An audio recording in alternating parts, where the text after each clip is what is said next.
South ఆఫ్రికాతో జరిగిన 3 మ్యాచ్ల one day సిరీస్ను 2-1 తేడాతో టీమిండియా కైవసం చేసుకున్న విషయం తెలిసిందే. సిరీస్ నిర్ణయాత్మక 3వ వన్డేలో సమిష్టిగా రాణించిన భారత జట్టు 78 పరుగులతో ఆతిథ్య సౌత్ ఆఫ్రికాను ఓడించి సిరీస్ చేజెక్కించుకుంది.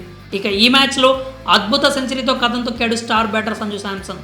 114 బంతుల్లో 6 4లు 3 6లతో 108 పరుగులు చేశాడు.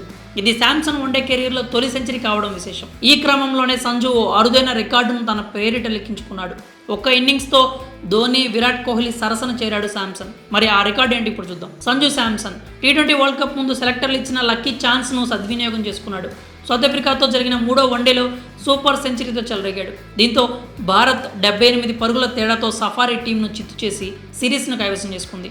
ఇక ఈ మ్యాచ్ ద్వారా శాంసన్ ఓ అరుదైన రికార్డును తన ఖాతాలో వేసుకున్నాడు. ఇక ఈ ఘనతతో విరాట్ కోహ్లీ, మహేంద్ర సింగ్ ధోని, శుభ్మన్ గిల్, కేఎల్ రాహుల్ లాంటి ప్లేయర్ల సరసన చేరాడు. ఇంతకీ ఆ రికార్డు ఏంటంటే వన్డేల్లో కనీసం 500కు పైగా రన్స్ చేసిన టీమిండియా క్రికెటర్లలో 50కు పైగా సగటుతో పరుగులు చేసిన ప్లేయర్ల జాబితాలో సంజుకి చోటు దక్కింది. కాగా ఈ రికార్డుతో పాటుగా మరో చరిత్రాత్మక రికార్డులో భాగమయ్యాడు సంజు. ఈ సెంచరీ చేయడంతో ఈ సంవత్సరంలో టీమిండియా తరపున 19 శతకాలు నమోదయ్యాయి. దీంతో ఓ ఏడాదిలో వన్డేల్లో అత్యధిక సెంచరీలు చేసిన జట్టుగా టీమిండియా 3వసారి చరిత్రను లిఖించుకుంది. ఈ లిస్టులో తొలి 5 స్థానాల్లో టీమిండియానే 3 స్థానాల్లో ఉండడం విశేషం. 2017లో 19 శతకాలు, ఈ ఏడాది కూడా 19 సెంచరీలు, 1998లో 18 సెంచరీలు చేశారు భారత ఆటగాళ్లు. ఇక ఈ లిస్టులో 4-5 ప్లేస్లో సౌత్ ఆఫ్రికా టీం ఉంది. మరి సంజు శాంసన్ సాధించిన ఈ రికార్డుపై మీ అభిప్రాయాలు ఏంటో కామెంట్స్ రూపంలో తెలియజేయండి.